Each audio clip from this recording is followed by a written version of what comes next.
If A is brother of B, then B need not to be brother of A. That we have discussed in previous session. That is, the relationship of brotherhood is not symmetric. But if A is brother of B and further this B is brother of C, then surely A is brother of C. I repeat, if A is brother of B and B further this B is brother of C, then A is surely brother of C. That is, the relationship A is brother of B is transitive. Yes, today we are going to talk about transitivity. And transitivity says, if A is related to B and further this B is related to C, then A must be related to C. There is again if. If A is related to B and B is related to C. So first of all, we'll talk about implications. If then we'll talk about and. If A related to B and B related to C, this makes a difference. Ravan is brother of Vibhishan and Vibhishan is further brother of Shurpanakha. Ravan is brother of Vibhishan and Vibhishan is brother of Shurpanakha. Then obviously Ravan is going to be brother of Shurpanakha. See, Ravan is brother of Vibhishan. Vibhishan must be a male. So that Vibhishan is brother of Shurpanakha. Now Ravan is male and it is brother of Vibhishan. So Ravan is brother of Vibhishan and further Vibhishan is brother of Shurpanakha. Then obviously since Ravan is male, so it will obviously be brother of Shurpanakha. We are not talking about relation of C from A. No. A is related to C. We are not going to check the cyclic order A to B, B to C. No. We are going to check if A is related to B. If Ravan is related to Vibhishan and further Vibhishan is related to Shurpanakha, then Ravan is related to Shurpanakha. Ravan is brother of Shurpanakha. That's absolutely correct. So if A is brother of B and B is brother of C, then A is obviously brother of C. इसी बात को आज हम समझेंगे और लेते हैं कुछ एग्जांपल और हम समझेंगे कि एम्प्टी रिलेशन हमेशा एक एम्प्टी रिलेशन हमेशा ट्रांजिटिव होता है, एक आइडेंटिटी रिलेशन हमेशा ट्रांजिटिव होता है, यूनिवर्सल रिलेशन हमेशा ट्रांजिटिव होता है. हम बात करते हैं क्यों. ये एक स्टेटमेंट है, a relation R on set A is said to be transitive if A is related to B and further this B. यहां जहां ये खत्म हुआ है वहां से शुरू हो रहा है चेन वन में ए का बी से और इस बी का आगे जाकर अगर किसी सी से है तो इस ए का सी से होना चाहिए. We are not talking about C का ए का सी से. अभी हमने कहा ए बी का भाई है और बी सी का ए भाई है, तो ये गारंटी है कि ए सी का भाई, क्योंकि ए बी का भाई तभी था जब ये मेल था, पुरुष था.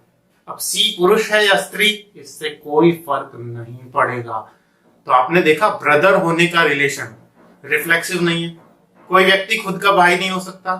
सिमेट्रिक नहीं है क्योंकि कभी कभी ऐसा हो सकता है कि ए तो बी का भाई है लेकिन बी ए का भाई नहीं है. लेकिन 100% श्योरली ये ट्रांजिटिव है. बस यही बातें समझने के लिए हम बात करते हैं if then statements. If A is related to B and B is related to C, if this and this, here are two statements connected with and. So this is compound statement और compound statement कब true होता है. देखिए P और Q अगर दो statement हैं तो यहाँ पर चार केस हो सकते हैं. True true true false false true false false.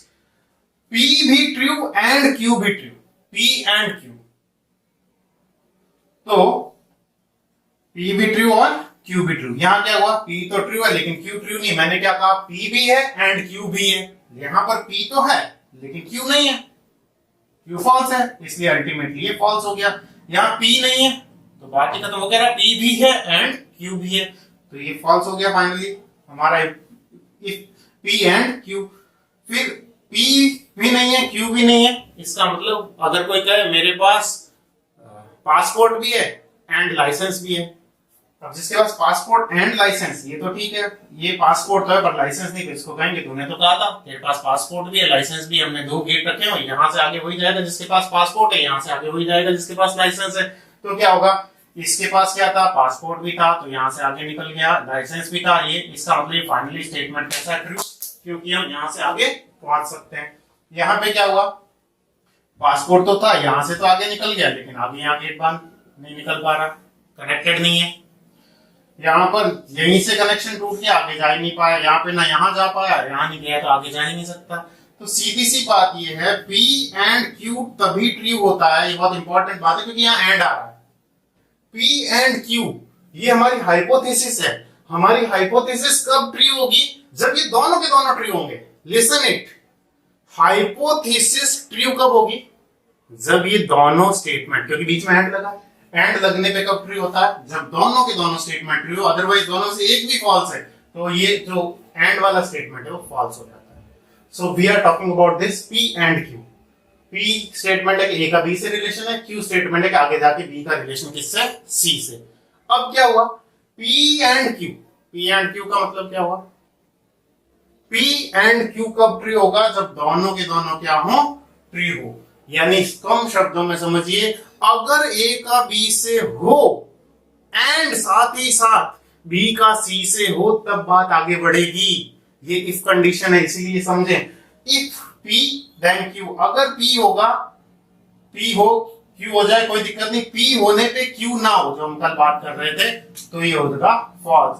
यानी हम चेक कब करेंगे, अगर हमारी हाइपोथेसिस ही फॉल्स है, अगर हाइपोथेसिस ही फॉल्स है तो फाइनल स्टेटमेंट ये जो इंप्लाइज है P and Q implies R, ये हमेशा कैसा रहे, कहलाएगा ट्रू।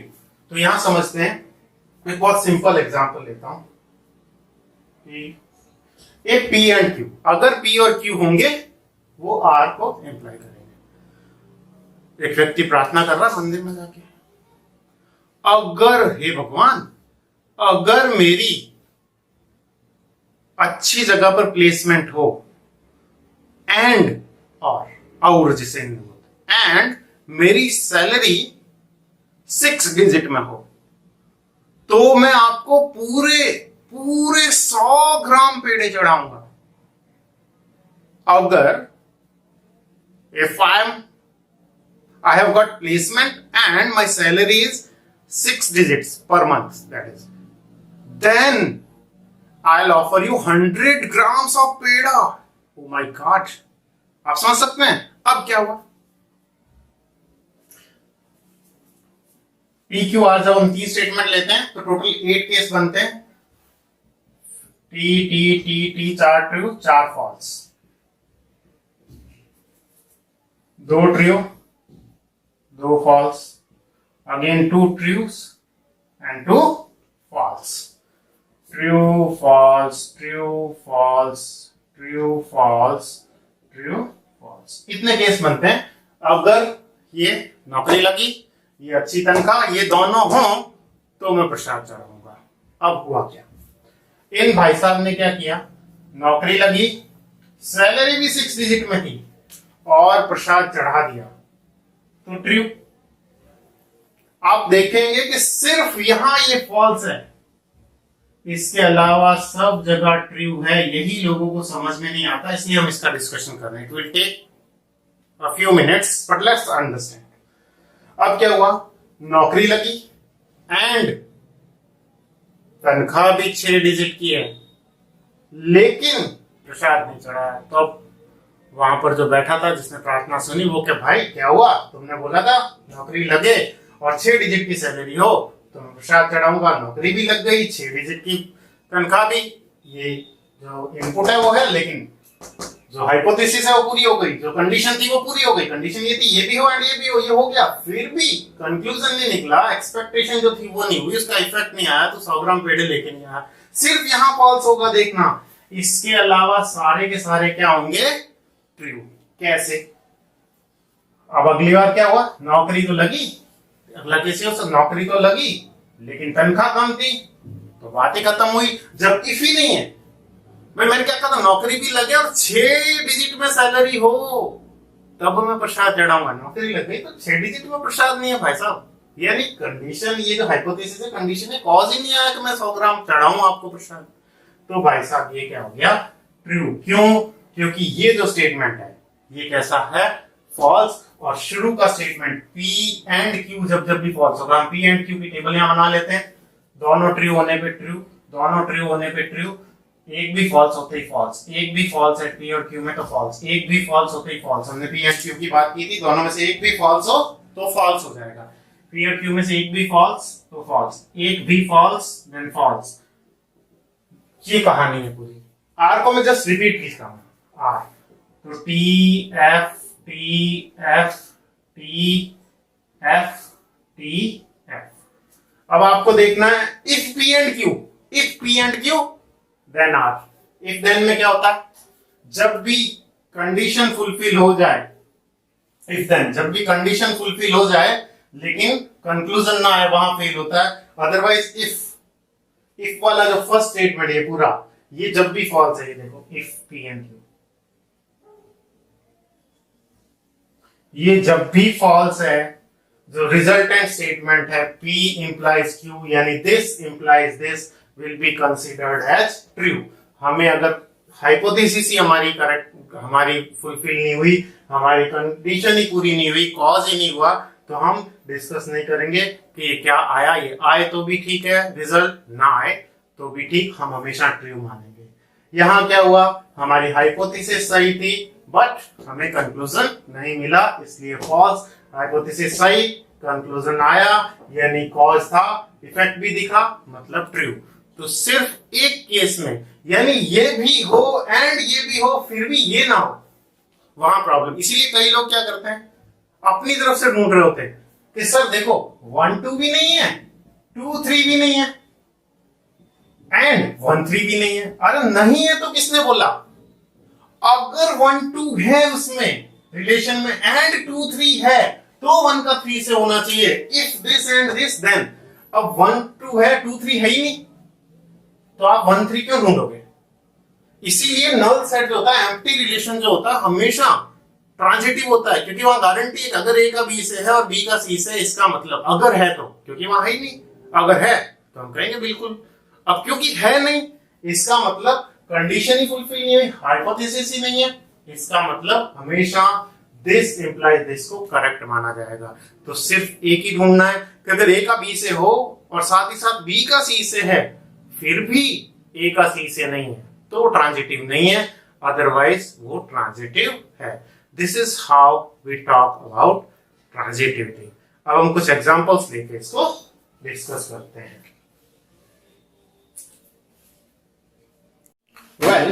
हम बात करते हैं सबसे पहले आइडेंटिटी रिलेशन की। मान लिया मेरे पास सेट है 1 2 3 4, इसमें मैंने आइडेंटिटी रिलेशन मतलब खुद का खुद से ही और किसी भी एलिमेंट से नहीं, 1 का 1 से, 2 is related to 2, 3 is related to 3 and 4 is related to 4। ये 4 ही ऑर्डर पेयर होंगे। Relation is said to be identity relation if each and every element is related to itself only। अब देखो ये क्या कहता है, अगर A का B से हो, अगर A का B से हो, देखिए A का B से हो और आगे जाके इस B का C से हो, यानी जहां पर ये फर्स्ट ऑर्डर पेयर एंड हो रहा हो वहां से कोई दूसरा शुरू हो रहा हो तो सीधा फर्स्ट का थर्ड से होना चाहिए। यहां पर देखते हैं ये 1 पे एंड हुआ, 1 से कोई और स्टार्ट ही नहीं हो रहा, ये 2 पर एंड हुआ, 2 से कोई स्टार्ट नहीं हो रहा, 3 पे एंड हुआ, यानी A का B से है लेकिन B का C से है ही नहीं। है नहीं मतलब हमारी हाइपोथेसिस ही फॉल्स है, और जब हाइपोथेसिस फॉल्स होती है तो if P then Q हमेशा ट्रू कहलाता है। हाइपोथेसिस फॉल्स होने पे हमारी ट्रांजिटिविटी, ये क्या कहलाएगा, यह ट्रांजिटिव है। Why? Because transitivity is not being contradicted anywhere. इसी बात को हम इतनी देर से डिस्कस कर रहे थे, फिर से समझो भाई, ऐसा कोई पेयर है A का B से है तो B का C से है ही नहीं, है ही नहीं मतलब हमारी हाइपोथेसिस ही ट्रू नहीं है। हाइपोथेसिस अगर फॉल्स है तो हमारा इम्प्लीकेशन जो पूरा स्टेटमेंट होता है P देन Q यानी पूरा पूरा ट्रांजिटिविटी की डेफिनेशन वो ट्रू है, और अगर ट्रांजिटिव की डेफिनेशन ट्रू है यहाँ तो ये कैसा कहलाएगा ट्रांजिटिव। यानी कोई भी डबलेट वैसे भी कोई प्रॉब्लम क्रिएट नहीं करता। मान लिया डबलेट के अलावा इसको थोड़ा सा एक्सटेंड करते हैं, यहां पर ले लें 2 4। अब क्या हुआ, मैंने देखा ये 2 पे एंड हुआ और 2 से शुरू होने वाला ये, तो 2 is related to 2 and further this 2 is related to 4, then this 2 must be related to 4। तो ये खुद ही 2 is related to 4 वो जो आएगा डबलेट के कारण जो भी आएगा ये खुद एलिमेंट आएगा, वो पहले से है। लेकिन अगर ये डबलेट ना होके कुछ ऐसा होता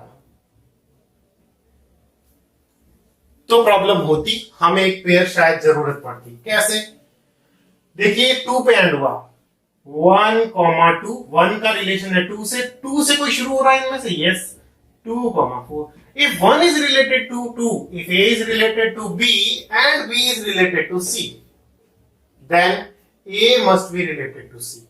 यानी क्या होना चाहिए था, 1 का रिलेशन 4 से होना चाहिए था, बट अनफॉर्चुनेटली यहां नहीं है, तो हम कहेंगे कि ये ट्रांजिटिव नहीं है। क्यों नहीं है, because 1, 2 is element of R, 2, 4 is element of R, यानी A is related to B, further this B is related to C, but this is not element of R, so it is not transitive। तो transitive नहीं होने का case क्या होगा, अगर A का B से है एंड B का C से भी है लेकिन A का C से नहीं है, तो हम ढूंढते कैसे, ऐसे देखो, मान लिया ये हमें दे रखा है, या पहले इनमें से लेते हैं, मान लिया हमने लिया R, 1 is related to 2, ये कहां पर एंड हुआ पेयर, 2 पे। क्या कोई पेयर 2 से स्टार्ट हो रहा है, yes 2। 1 is related to 2 and further this 2 is related to 1, then 1 must be related to 1, जो कि यहां नहीं है, तो इसका मतलब ये ट्रांजिटिव नहीं है। क्यों, 1 is related to 2 and 2 is related to 1, but 1 is not related to 1। 1 का 2 से, 2 का आगे 1 से, तो सीधा 1 का 1 से होना चाहिए, 1, 1 must be there, 1, 1 यहाँ पर नहीं है, इसका मतलब ये ट्रांजिटिव नहीं है।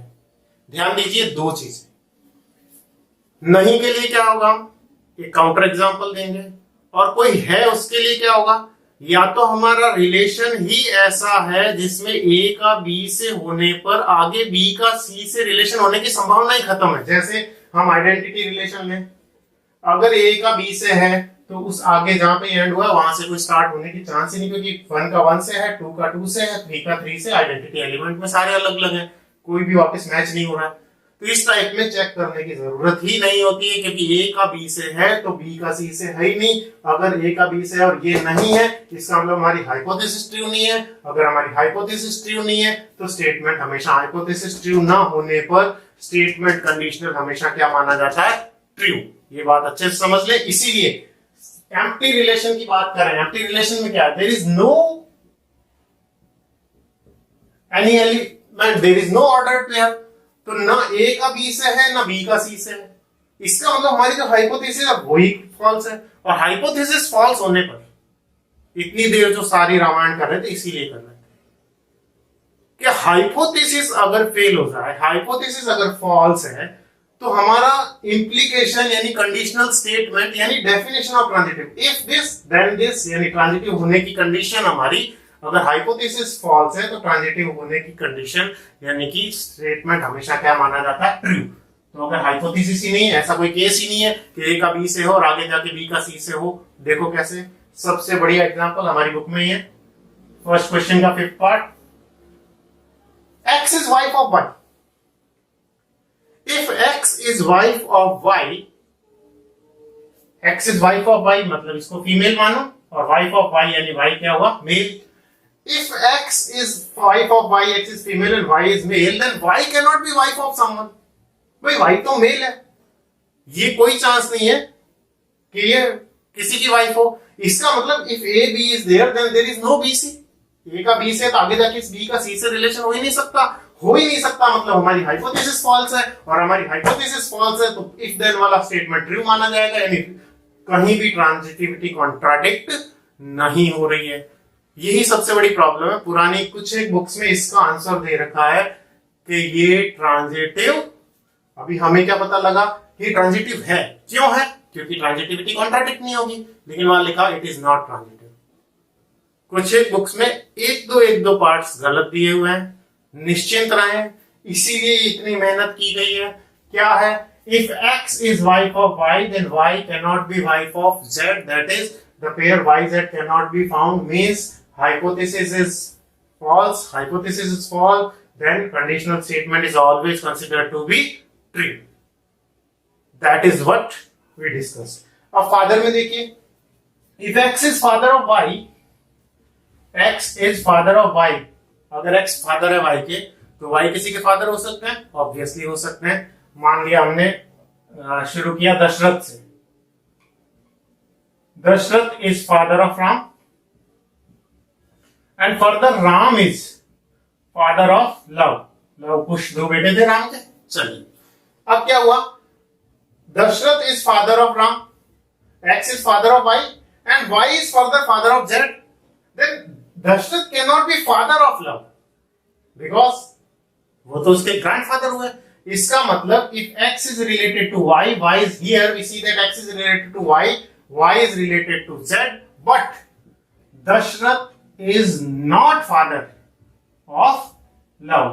That is, Dashrath is not related to love. That is, A is not related to C. इसका मतलब ये ट्रांजिटिव नहीं है। ये ट्रांजिटिव क्यों नहीं है? क्योंकि हमें एक ऐसा पेयर मिल गया कि x तो y का फादर है और y आगे जाके z का फादर है, पर सीधा सीधा x z का फादर नहीं है। अब ये ट्रांजिटिव इसलिए नहीं है, लेकिन ये क्यों है? क्यों है? क्योंकि हाइपोथेसिस ही नहीं हो पाई इसमें कि अगर x वाइफ है y की, then y can not be wife of z। That means ये हो ही नहीं का, ये होगा नहीं। इसका मतलब हमें स्टेटमेंट को क्या मानना पड़ेगा? ट्रू। ना नॉर्मन टेल होगा, ना राधा नाचेगी। सीधी सी बात है कि हमें उसके स्टेटमेंट को क्या मानना पड़ेगा? इस डेफिनेशन पे वो फिट हो रहा है। इस डेफिनेशन को कहीं भी लिखा जाता है, since the transitivity is not being contradicted, so it is transitive. Let me tell you, this is transitive and this is not. You can have a look again. Here Dasharath is related to Ram, Ram is related to love, but Dashrath is not related to love. So obviously we have found contradiction कि A का B से था और B का C से था, लेकिन A का C से नहीं हुआ, इसलिए ये ट्रांजिटिव नहीं है। लेकिन यहाँ आते हैं तो हमें कभी भी ऐसा नहीं होगा कि X तो Y का वाइफ है और Y आगे जाके Z की वाइफ थी, होगी ही नहीं। तो मैं गारंटी दे रहा हूँ क्या कि X Y की वाइफ है और Y अगर Z की वाइफ है, तो मैं गारंटी दे रहा हूँ X Z की वाइफ होगी। यानी सीधी सी बात है, हाइपोथेसिस ही फेल है, तो हमें कुछ भी सोचने की जरूरत नहीं है। इन दोनों में से एक भी नहीं दे रखा है, इसका मतलब वो ट्रांजिटिव है। इसीलिए ये जो डबलेट्स होते हैं ये कोई प्रॉब्लम क्रिएट नहीं करते। अलग अलग डिस्टेंट पेयर्स होते हैं, मानिए एक ऐसा रिलेशन है 1 3 है और इसमें 2 4 है, कोई दिक्कत ही नहीं है। 1 का 3 से, 3 का आगे किसी से है ही नहीं, 2 का 4 से, 4 का आगे किसी से है ही नहीं। इस टाइप के पेयर में ये ट्रांजिटिव है। क्यों है? Because if A is related to B and B is related to C, तो ये गारंटी है। अगर हाइपोथेसिस हमारी ट्रू है तो ऑब्वियसली हमारा रिजल्ट आएगा, और हाइपोथेसिस नहीं मिल रही तो हमें उसे ट्रू मानना है। कभी भी ऐसा नहीं होगा, हाइपोथेसिस तो ट्रू थी कि A का B से था, B का C से भी था, लेकिन A का C से नहीं मिला, ऐसा कभी हुआ नहीं। तो यही हमें ध्यान रखना है। अब कोई भी क्वेश्चन लेते हैं, मान लिया ये 1 का 2 से है, आगे जाके 2 का किसी से है, हाँ ये रहा 2 का 1 से, जहां से एंड हुआ वहां से शुरू हो रहा, तो सीधा 1 का 1 से होना चाहिए। Okay, available. डबलेट से हमें कोई प्रॉब्लम नहीं होती, खत्म। फिर देख, यहां से देखते हैं, इसको ध्यान दें। अब इस ये कहां पे एंड हुआ? 1 पे। 2 का है 1 से एंड 1 का है 2 से। देखो ये 1 का 2 से, 2 का 1 से, 1 का 2 से, तो सीधा किससे होना चाहिए था? 2 का 2 से, जो कि नहीं। प्लीज ध्यान से देखो, हम क्या करते हैं, एक ऑर्डर्ड पेयर से स्टार्ट करते हैं। We started with this ended at 2। क्या कोई 2 से स्टार्ट हो रहा है? यस, हो रहा है। A का B से है और आगे जाके इस B का C से है, तो सीधा A का C यानी 1,1 होना चाहिए। हमें लगा तो हम कहेंगे oh yes yes yes it is transitive. Wait, क्या करना है सुनिए। इस पेयर के लिए ट्रांजिटिविटी कहीं कॉन्ट्राडिक्ट नहीं हो रही। जब भी A B से था, आगे जाके B का C से था, तो A का C से हो गया। अब दूसरा पेयर उठाना है। दूसरा पेयर उठा के ये नहीं सोचना कि आगे ही बढ़ते रहना, 2 का 1 से कोई भी पेयर या 1 से स्टार्ट हो रहा है, हाँ ये हो रहा है, डबलेट से कोई प्रॉब्लम नहीं आ रही, लेकिन 2 का 1 से है और 1 का 2 से, मैं इसको अलग से लिख रहा हूं, 2 का है 1 से और 1 का है 2 से, इसको आगे लिख दिया, इसको पीछे। 2 का 1 से, A का B से और इस B का आगे जाके C से है, तो सीधा सीधा क्या होना चाहिए था, 2 का 2 से होना चाहिए था। Here we observe that 2, 1 is element of R and 1, 2 is element of R, but 2, 2 is not element of R. पता लगा चेक कैसे करना है? हर एक पेयर को लेना है, वो पेयर जहां पर एंड हो रहा है उस पॉइंट से स्टार्ट होने वाला कितने पेयर हैं, उन सब पेयर को सीधा फर्स्ट का थर्ड से मिलाना है। वापस जब दूसरा पेयर ले तो पीछे भी देखना कि इस 1 से कोई स्टार्ट तो नहीं हुआ था। इस तरह से करते करते जब लास्ट पॉइंट पे पहुंच जाओ, then you can surely say yes. अगर ट्रांजिटिविटी कॉन्ट्राडिक्ट नहीं हुई तो हम कहेंगे since transitivity is not being contradicted so the given relation is transitive. और एग्जांपल से बहुत आराम से देखते हैं। यहां पर है 1 का 2 से, 1 का 3 से, ये दोनों 1 से स्टार्ट हुए, देखो 2 पे एंड हुआ, 2 से कोई शुरू हो रहा नहीं, ये पेयर 3 पे एंड हो रहा है, 3 से कोई शुरू हो रहा नहीं, तो कोई प्रॉब्लम नहीं आएगी। लेकिन थोड़ा सा ध्यान देना है, ये ट्रांजिटिव है। क्यों है? क्योंकि A का B से आगे जाके B का C से है ही नहीं, हाइपोथेसिस फॉल्स है, इसका मतलब स्टेटमेंट ट्रू। 1 का 3 से कोई स्टार्ट ही नहीं हो रहा, हाइपोथेसिस फॉल्स है, इसका मतलब वो स्टेटमेंट डेफिनेशन पे फिट बैठ रहा है। इधर देखते हैं, यहां देख 1 का 3 से कोई स्टार्ट हो रहा है, नहीं हो रहा है। अब यहां देखो 2 का 3 से, क्या कोई पेयर 3 से स्टार्ट हो रहा है? 2 का 3 से कोई पेयर 3 से स्टार्ट हो रहा है, नहीं हो रहा, इसका मतलब ये ट्रांजिटिव है। अब यहां देखो, देखने में ऐसा ही लग रहा था सेम, ध्यान दीजिए यहां दोनों का सेकंड सेम है, इसका फर्स्ट और इसका सेकंड सेम आके गड़बड़ है। देखो कैसे, 4 का 1 से, क्या कोई 1 से स्टार्ट हो रहा है पेयर? नहीं हो रहा, ओके, अभी तक कोई प्रॉब्लम नहीं। अब इस पेयर का है 2 का 4 से है, क्या 4 का किसी से रिलेशन है? ये रहा 4 is 1, 4 से 1 है, तो इसको इधर और इसको इधर लिख के देखो तो ये हुआ 2 is related to 4 and further 4 is related to 1, तो क्या होना चाहिए था? 2 का 4 से आगे जाके इस 4 का 1 से, तो सीधा 2, 1 यहां होना चाहिए था, जो कि नहीं है। आपको चेक करने का तरीका फिर से बोल दूं, फर्स्ट पेयर उठाना है, ये जहां पर एंड हुआ वहां से शुरू होने वाले सभी को देख के फर्स्ट का सीधा थर्ड से है या नहीं। अगर कॉन्ट्राडिक्शन मिल गया तो वो ट्रांजिटिव नहीं है, और कॉन्ट्राडिक्शन लास्ट तक नहीं मिलता मतलब वो ट्रांजिटिव है। और अगर किसी में सिंगल ही है, कुछ भी कोई भी रिलेशन है, एक ही ऑर्डर्ड पेयर है, लिख दिया 3, 4, तो गारंटेड है कि ये कैसा है? ट्रांजिटिव है। क्यों ट्रांजिटिव है? क्योंकि हाइपोथेसिस ट्रू। अगर A का B से तो आगे जाके B का C से है ही नहीं, मतलब हाइपोथेसिस हमारी फॉल्स है। हाइपोथेसिस हमारी फॉल्स होने पे ये जो इंप्लीकेशन होता है, कंडीशनल स्टेटमेंट होता है, हमेशा ट्रू होता है, डेफिनेशन हमेशा ट्रू। इसीलिए कई लोग गलतफहमी रखते हैं क्या कि ट्रांजिटिव में तो कम से कम 3 पेयर चाहिए, ऐसा कहीं भी नहीं है। एम्प्टी सेट में कॉन्ट्राडिक्ट नहीं होती कभी भी ट्रांजिटिविटी, क्योंकि हम ऐसा कोई पेयर नहीं ढूंढ पाते कि A का तो B से है और B का आगे C से है लेकिन A का C से नहीं है, ऐसा कोई पेयर वहां नहीं है, ऐसी कोई प्रॉब्लम वहां नहीं आ रही। ये भी सीधी सी बात, वहां हाइपोथेसिस ही फॉल्स है, इसलिए उसको हमें क्या मानना है? वो सारी जो हम डिस्कस कर रहे थे वो सारा छोड़ भी दें, आप सिर्फ इतना सा समझें ये हाइपोथेसिस है और ये तभी ट्रू होती है जब दोनों के दोनों ट्रू हो। हाइपोथेसिस के ट्रू होने पर भी अगर कंक्लूजन ट्रू ना हो, TF टफ आ जाए तो फॉल्स होता है, अदरवाइज हमेशा ट्रू माना जाता है। ये बात समझ लो ट्रांजिटिविटी का दी है। फिर देखते हैं एक आध क्वेश्चन। 1 का 2 से, 2 का 1 से, तो सीधा 1 का 2 से 1 से होना चाहिए, 1 1 है। अब 2 से और कोई स्टार्ट हो रहा है, ये डबलेट कोई प्रॉब्लम नहीं करता। 1 का 2 से, 2 का 2 से, तो सीधा 1 का 2 से खुद ही होता है, इसलिए डबलेट कोई प्रॉब्लम क्रिएट नहीं करेगा। This is doublet, it will not create any problem, this is doublet, will not create any problem, right. अब ये लेते हैं, क्या ये ट्रांजिटिव है? कैसे चेक करेंगे?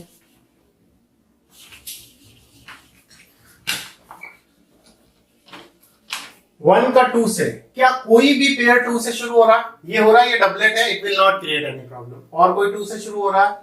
नहीं हो रहा, ओके। अब आगे बढ़ते हैं।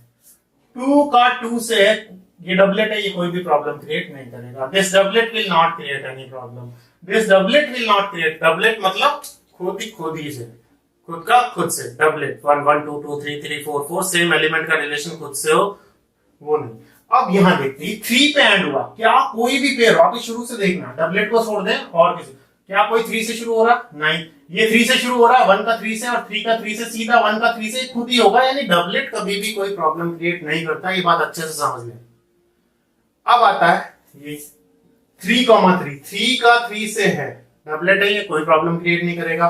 3 का 2 से, पीछे जाके देखते हैं कोई 2 से शुरू हो रहा, वो डबलेट ही है, वो प्रॉब्लम क्रिएट करेगा नहीं। 3 का 2 से, 2 का 2 से, तो सीधा 3 का लास्ट 2 से, यानी 3,2 ये होना चाहिए। इसी को, इसका मतलब ये कैसा है? ट्रांजिटिव। ये क्वेश्चन पूछा, क्या ये रिफ्लेक्सिव, क्वेश्चन नंबर 15 अपनी बुक का 7 पेज पे, ये कह रहा है रिफ्लेक्सिव सिमेट्रिक ट्रांजिटिव चेक करो। अभी अभी हमने चेक किया, इट इज ट्रांजिटिव। क्यों? Because transitivity has not been contradicted. Transitivity का तरीका फिर एक बार फिर से देखिएगा सारी चीजें। ट्रांजिटिविटी में क्या चेक करना है? अगर ए का बी से और साथ ही साथ बी का आगे जाके सी से है, तो ए का सी से होना चाहिए। अब जैसे 1 1 2 2 3 3 4 4 है, कोई प्रॉब्लम नहीं, ए का बी से आगे इस बी का किसी सी से है ही नहीं, मतलब हाइपोथेसिस हमारी फॉल्स है, हाइपोथेसिस फॉल्स है, तो इस इंप्लीकेशन को, कंडीशनल स्टेटमेंट को हमें ट्रू मानना है, मतलब वो ट्रांजिटिव है। और लिखना क्या है? Since transitivity is not being contradicted, so the given relation is transitive. हम बात करेंगे लिखने की, हमारा नेक्स्ट सेशन रहेगा इक्विवेलेंस रिलेशन पे। अच्छा, अब आ गए यहाँ पर ट्रांजिटिव है, क्या ये रिफ्लेक्सिव है? रिफ्लेक्स 1 2 3 4 में से डिफाइन किया है, तो 1 का 1 से है, ओके, 2 का 2 से है, ओके, 3 का 3 से है, ओके, 4 का 4 से, ओके, यानी ये कैसा है? रिफ्लेक्सिव है। तो रिफ्लेक्सिव है। सिमेट्रिक में हमें क्या देखना है? For every ordered pair presenting, for every ordered pair present in the given relation, its reverse ordered pair must be there. चलते हैं रिवर्स ऑर्डर पे। 1 2 का उल्टा 2 1 नहीं मिला, पहला ही खत्म, यहीं पे केस खत्म हो गया।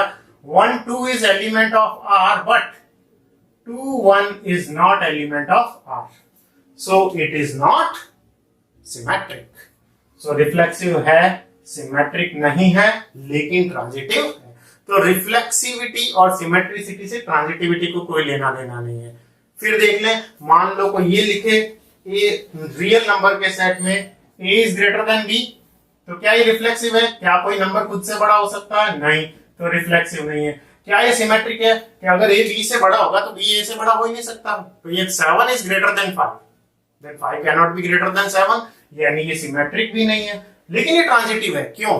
क्योंकि ए बड़ा है बी से एंड बी बड़ा है सी से। हम बात करेंगे नेक्स्ट सेशन में, जब हम बात करेंगे इक्विवेलेंस की। इन दोनों को मर्ज किया तो A is greater than B and B is greater than C, that means A B से बड़ा और बी सी से बड़ा, तो डायरेक्टली ए किससे बड़ा हो गया? सी से, यानी ए का रिलेशन किससे हो गया? सी से। हम इस तरह से लिख लिख के क्वेश्चंस को देखेंगे। तो ये रिफ्लेक्सिव भी नहीं है, सिमेट्रिक भी नहीं है, लेकिन ये कैसा है? ट्रांजिटिव है। तो 2-3 गलतफहमियां। पहली कि ट्रांजिटिव लिखने के लिए कम से कम 3 सेट चाहिए, नहीं। दूसरी, कई लोग खुद ही अपनी तरीके से, इसमें 1 2 भी नहीं है, 2 3 भी नहीं है और 1 3 भी नहीं है, अपनी तरफ से आपको इंट्रोड्यूस नहीं करने पेयर। आपको इफ अगर ये आर में है तो देखना है कि ए का सी से है या नहीं। तीसरी इंपॉर्टेंट बात, जो डबलेट्स है वो कहीं भी ट्रांजिटिविटी में कॉन्ट्राडिक्ट नहीं करते हैं, यानी डबलेट कोई प्रॉब्लम क्रिएट नहीं करते हैं। अगर ये बातें समझ में आती तो आप कोई भी क्वेश्चन कर सकते हैं। यहां फिर आ जाते हैं सबसेट वाला। सबसेट बिल्कुल ऐसा ही था जैसे मैंने डिस्कस किया। क्या कोई सेट खुद का सबसेट होता है? ऑब्वियसली एवरी सबसेट और every set is it's improper subset. पूरा का पूरा सेट सेट के अंदर ही होता है, दोनों सेट सेम है, इसका मतलब ये रिफ्लेक्सिव है। हम अभी रिफ्लेक्सिव की बात नहीं करते, आज हम सिर्फ ट्रांजिटिविटी की बात करते हैं। चलिए, अगर A का रिलेशन है B से, A, B is element of R and B, C is element of R, तो देखते हैं इसका मतलब क्या हुआ? A is subset of B and B is subset of C। A B का सबसेट है और B किसका सबसेट है? C का। तो A है B के अंदर, B है C के अंदर, तो A is contained in B, is contained in C, but B को छोड़ दें तो सीधा सीधा A is contained in C। भाई ये सी के अंदर ही है, इसका मतलब A, C is element of R। इसका मतलब जब जब भी A B का सबसेट और आगे जाके B C का सबसेट है तो गारंटी है कि A किसका सबसेट होगा, C का। तो हमने जनरल प्रूफ दिया, if A B is there and B is related to C, then obviously A will be related to C, hence it is transitive। A is less than equal to B, अभी अभी हमने बात ही की थी, A is less than equal to B में क्या होगा, if A is related to B then A is less than equal to B, and B is related to C then B is less than equal to C। A related to B and B related to C, इसका मतलब A B से छोटा है and B further C से, इन दोनों को merge किया, इसका मतलब A सिंपली C से छोटा है, इसका मतलब A का रिलेशन किससे, C से है, इसका मतलब ये भी कैसा है, ट्रांजिटिव है। अगर A माइनस B पॉजिटिव है, A का रिलेशन B से कब होगा, जब A माइनस B कैसा है, पॉजिटिव। तो जनरल प्रूफ देते हैं, A is related to B and B is related to C। Let's check, क्या फाइनली ये मिलता है, A is related to C, और मिलना ही है, देखो कैसे, A का B से रिलेशन कब होगा, जब A minus B is greater than 0, first minus second is greater then 0। B का C से कब होगा, जब first minus second is greater then 0। अब दोनों को ऐड कर देते हैं, दो पॉजिटिव नंबर है, दोनों को ऐड करने पे पॉजिटिव ही आएगा। तो हमने ऐड किया A minus B plus B minus C, positive रहेगा, B से B कैंसिल हो गया, इसका मतलब A minus C is greater then 0, यानी A का रिलेशन किससे हो गया, C से। A minus C greater than 0 आ गया, यानी A का रिलेशन किससे, C से। इस तरह से ये सारे डिस्कशन है। अब बात करें मल्टीपल की, मल्टीपल में क्या है, A is multiple of B, A is multiple of B and B is multiple of C। तो A B का मल्टीपल है तो A is say K times of B and B multiple है C का तो B is L times of C। K और L कोई constant है। अब क्या करो, सिंपली B की वैल्यू यहां पुट कर दो, तो A इज इक्वल टू के, B की जगह मैंने लिख दिया LC, तो A is equal to K into L, जो कि एक नंबर आएगा C, यानी A is some times of C। K L का नया नाम दे दिया हमने M, तो A is multiple of B 5 times B। A is multiple of C, ठीक है, M times of C। So finally क्या हो गया, A is related to C। अब दो जो स्टैंडर्ड क्वेश्चन है, हालांकि हम इसको इक्विवेलेंस में फिर डिस्कस करेंगे, एक दो ही स्टैंडर्ड क्वेश्चन है, पूरी बुक में 4 या 5 क्वेश्चन है जो करने लायक है, बाकी सब बहुत आसान है। अपने को करना क्या है, डेफिनेशन अगर हम अच्छे से समझ लें तो हम हर क्वेश्चन के आराम से जवाब दे सकते हैं। पैरेलल वाला, if L1 is parallel to L2, obviously if L1 is parallel to L2 and L2 is parallel to L3, that means in the next line I can write L1 is parallel to L2 is parallel to L3, that is simply L1 is parallel to L3, that is L1 is related to L3। we'll talk it about later again। so इस तरह से congruency में भी, if triangle 1 is congruent to triangle 2 and further triangle 2 is congruent to triangle 3, then obviously all the 3 triangles are congruent, particularly first triangle is congruent to third, that is A का B से है, B C के congruent है, तो सीधा सीधा A C के congruent होगा। इस तरह से चर्चा की जाती है। फिर भी मैं फिर बता दूं, जब रोस्टर फॉर्म में है तो बहुत आसान है, क्या चेक करना, you will take a pair, वो जहां पर एंड हो रहा है वहां से कौन कौन से पेयर स्टार्ट हो रहे हैं उसका सीधा फर्स्ट का थर्ड से चेक करते जाएं। इस तरह से सारे पेयर में अगर मैं यहां पहुंच गया हूं तो वापस 3 पे एंड हुआ तो आगे नहीं जाना, पीछे जाके भी देख लेना कोई 3 से स्टार्ट तो नहीं हुआ। इस तरह से चेक करते करते अगर आप लास्ट तक पहुंच जाते हैं और कहीं भी ट्रांजिटिविटी कॉन्ट्राडिक्ट नहीं होती तो हम कहेंगे कि क्योंकि ये ट्रांजिटिविटी कॉन्ट्राडिक्ट नहीं हुई है इसलिए ट्रांजिटिव है। मैं इसको, अभी ये ट्रांजिटिव था, मैं इसमें एक पेयर और डाल देता हूं और ट्रांजिटिव नहीं रहेगा। मान लिया मैंने इसमें 1 का 3 से और 3 का 4 से कर दिया, 1 का 3 से है और 3 का 4 से है, बट सीधा 1 का 4 से नहीं है, तो हम हर बार वही चेक करें 3 से कौन शुरू हो रहा था, ये 1 का 3 से, 3 का 4 से, 1 का 4 से नहीं है, इसका मतलब ये ट्रांजिटिव नहीं है। This is how we check transitivity in roster form. आप रोस्टर फॉर्म वाले क्वेश्चन पे फोकस कीजिए, बाकी के टाइप के क्वेश्चन हम इक्विवेलेंस रिलेशन डिस्कस करके टाइम लेंगे। तब तक थैंक यू, हैव फन।